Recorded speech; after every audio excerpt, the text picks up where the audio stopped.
বাংলাদেশের এখন যিনি প্রধান নির্বাচন কমিশনার আছেন তথা নির্বাচন কমিশন টোটালটাই মোটামুটি ভালো বড় ধরনের বিতর্কের মুখে পড়েছে। টুকটাক এদিক সেদিক কথা বললেও এবার আসিফ মাহমুদ সজীব ভুঁইয়া, যিনি সাবেক উপদেষ্টা, তিনি একেবারে সরাসরি বলেছেন, আজকে থেকে আমরা আর কোনোভাবেই এই নির্বাচন কমিশনারের উপর আস্থা রাখতে পারছি না। নির্বাচন কমিশনার নানাভাবেই প্রমাণ করেছেন যে তিনি আসলে কোনো একটি দলের ব্যক্তি, দলের হয়ে কাজ করছেন।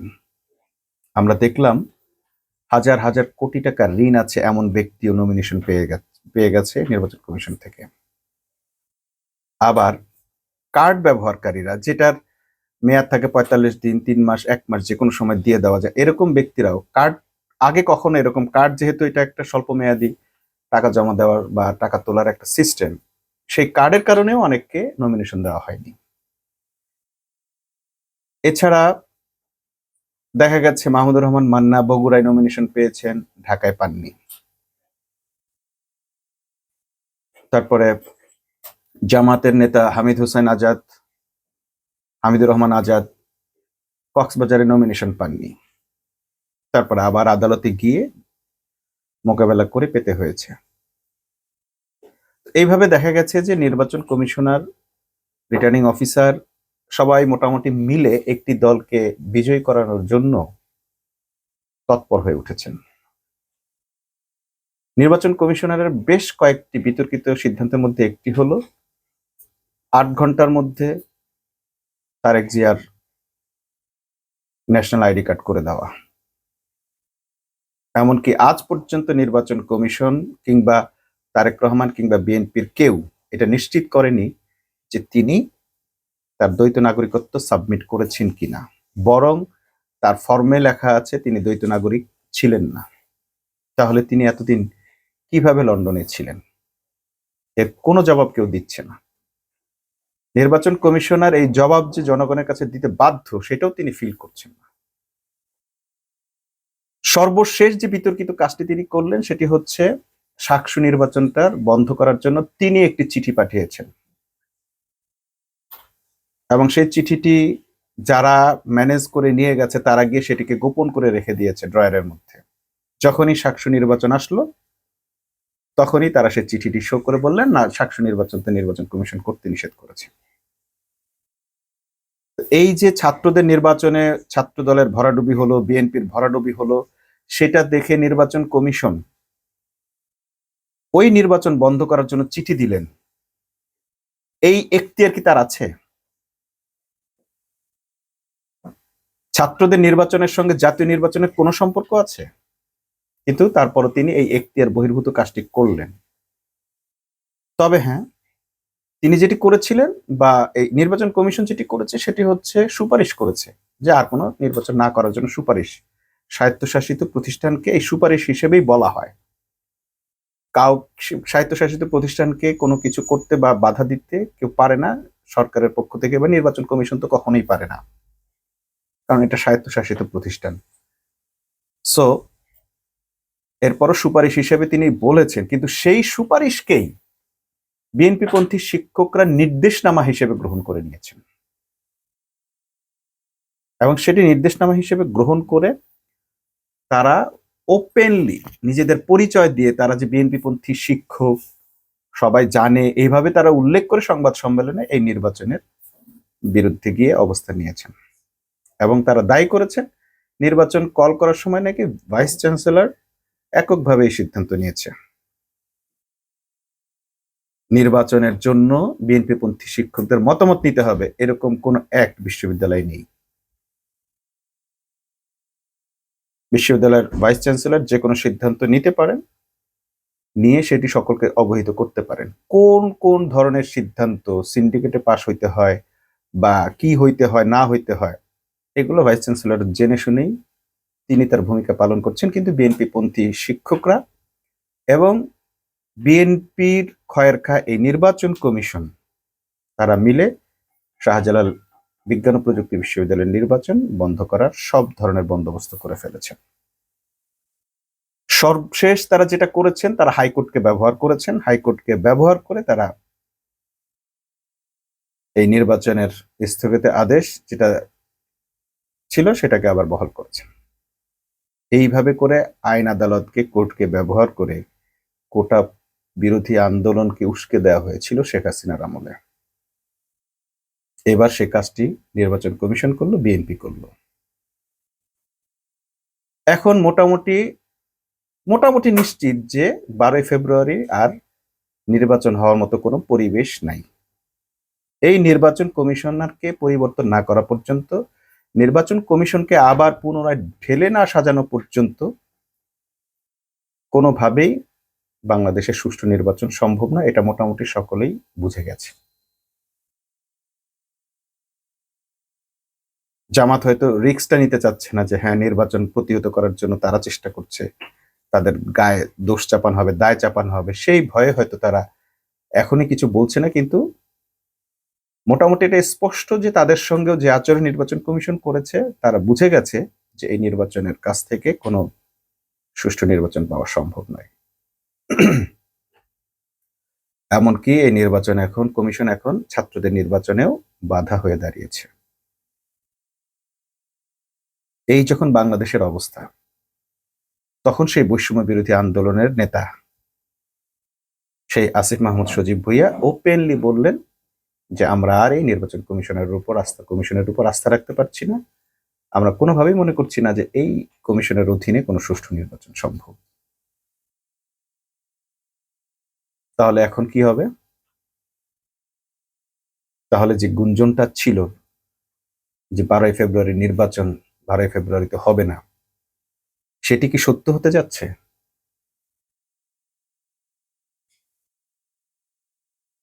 ছাত্রদের নির্বাচন যারা প্রতিহত করলো, যারা বিভিন্ন আইনি কায়দায় আটকালো, তারাই কি আবার এই জাতীয় নির্বাচন এখন আটকানোর চেষ্টা করছে?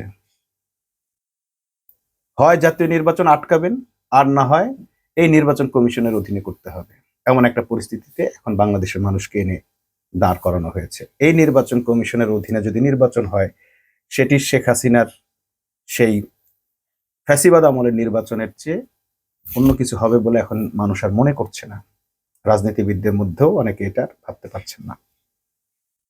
আবার তারা নির্বাচন আটকানোর চেষ্টা করতে পারছেন না, কারণ নির্বাচন আটকানোর কালচারটা বিএনপির ছাত্র দলের, তারা বিভিন্ন জায়গায় নির্বাচন আটকাচ্ছে।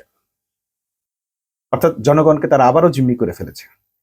হয় এই বিএনপি পন্থী কমিশনারের অধীনে আপনারা নির্বাচন করবেন, আর না হয় নির্বাচন বর্জন করবেন, বয়কট করবেন। বড় ধরনের একটা প্যাচে পড়ে গেছে। কিন্তু প্রশ্ন হচ্ছে যে এই নির্বাচনের কমিশনারের অধীনে যদি নির্বাচন করে, তাতেও কি বিএনপি জিততে পারবে? সেই সৎসাহস বিএনপির আছে? যদি থাকতো, অধিকাংশ নির্বাচন কমিশনার তথা বিশ্ববিদ্যালয়ের শিক্ষকদের মধ্য থেকে যে নির্বাচন কমিশনার বিশ্ববিদ্যালয় নির্বাচনের জন্য তৈরি করা হয়েছে, যে কমিটি তৈরি করা হয়েছে, তার সেখানে বিএনপি পন্থী শিক্ষকদের আধিক্য থাকার পরও তো তারা নির্বাচনের প্রতি আগ্রহী হয়ে ওঠে নাই। অর্থাৎ তাদের প্রয়োজন হচ্ছে প্রশাসনিক শক্তি। পুরোপুরি প্রশাসনকে নিজেদের মতো করে ব্যবহার করার নিশ্চয়তা না পেলে তারা নির্বাচনে নিজেদের জয় নিশ্চিত করতে পারছে না।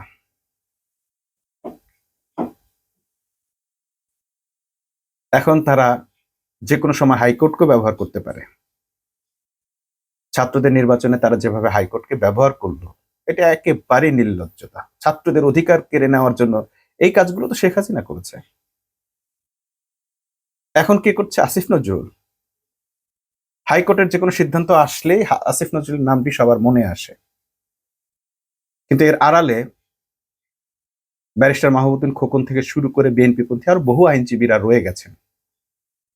কামাল কায়সারের মতো আইনজীবীরা আছেন, যারা হাদির খুনিদেরকে পরিকল্পিতভাবে জামিন করিয়েছেন। শুধু হাদির খুনি নয়, আরো কয়েকজন শীর্ষ সন্ত্রাসীকে রাতারাতি তারা মুক্ত করেছেন, জামিনে মুক্ত করে নিয়ে তাদেরকে দিয়ে তাদের এজেন্ডা বাস্তবায়নের জন্য চেষ্টা করে গেছেন। সেই কায়সার কামালদেরকে আজ পর্যন্ত আদালত উপস্থাপন করা হয়নি, কিংবা পুলিশও তাদেরকে জিজ্ঞাসাবাদ করার মতো কোনো সাহস দেখায়নি।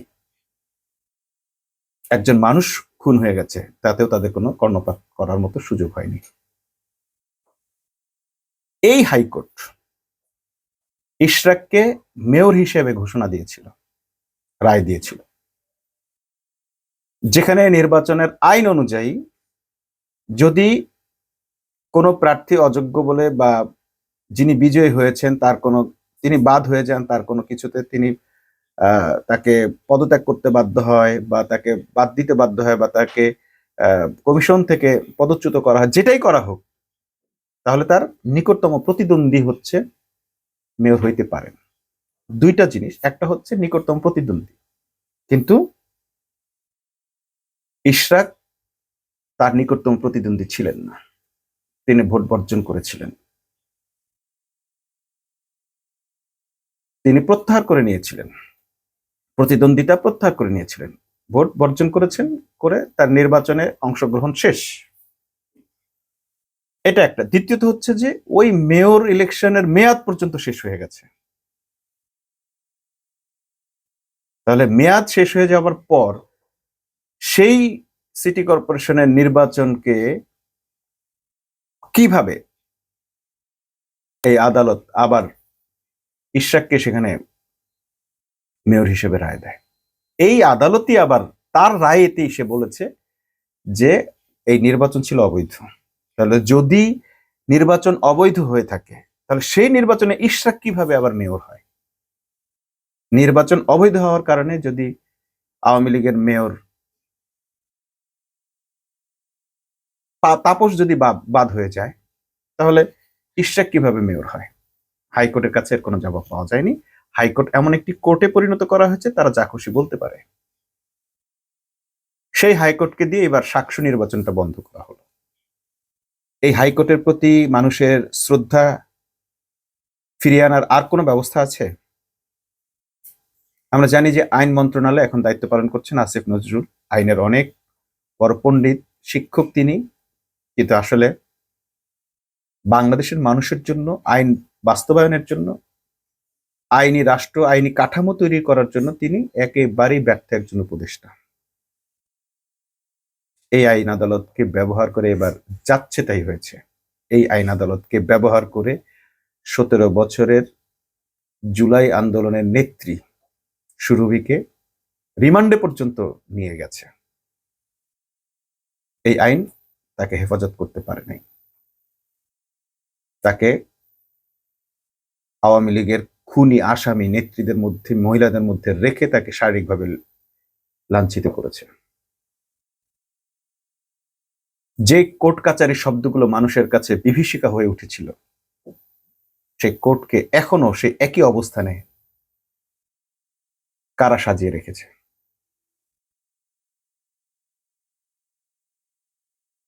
তাহলে কি এই সেই মানে পতিত ফ্যাসিবাদী শক্তি এখনো রয়ে গেছে, এবং তারাই আবার সেই আইন আদালতকে ব্যবহার করে মানুষকে আইন আদালতের প্রতি বিরূপ কিংবা অশ্রদ্ধার পাত্র করে আবার একটি অভ্যুত্থান তৈরি করতে চায়?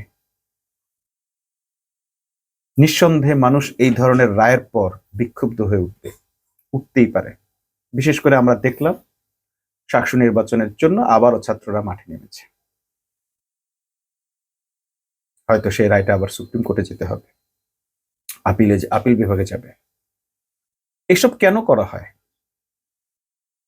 যে ছাত্ররা জীবন দিয়ে বাংলাদেশটাকে আবার নতুন করে স্বাধীন করলো, ফ্যাসিবাদ মুক্ত করলো, তাদেরকে এখন আবার আন্দোলন করে, জীবন দিয়ে, রক্ত দিয়ে, সময় নষ্ট করে কেন তাদের অধিকার ফিরে পেতে হবে?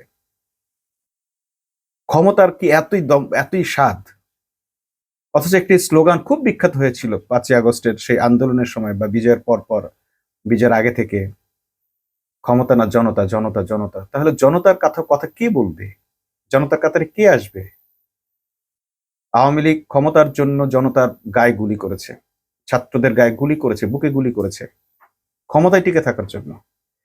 সে ক্ষমতা টিকে থাকার জন্য হেন কোনো কাজ নেই যেটি করতে সে তার বাহিনীকে নির্দেশ দিয়েছে। লেথাল উইপেন ব্যবহারের জন্য সরাসরি তার কণ্ঠের রেকর্ড আছে যে সে ব্যবহার করার নির্দেশ দিয়েছে। নিজের দেশের জনতাকে মেরে, ছাত্র জনতাকে মেরে সে ক্ষমতায় টিকে থাকতে চেয়েছে। এখন আবার আরেকটি দল ছাত্র জনতার সমস্ত অধিকার অস্বীকার করে তারা বাংলাদেশে তাদের আধিপত্য বিস্তার করতে চায়। এবং শেখ হাসিনাকে যারা সহযোগিতা করেছে, সেই প্রথম আলো, সেই ভারত, সেই কোর্ট তাকে সহযোগিতা করছে, সেই নির্বাচন কমিশন তাকে সহযোগিতা করছে, সেই প্রশাসন তাকে সহযোগিতা করছে। তাহলে জনগণের কি একটাই পথ?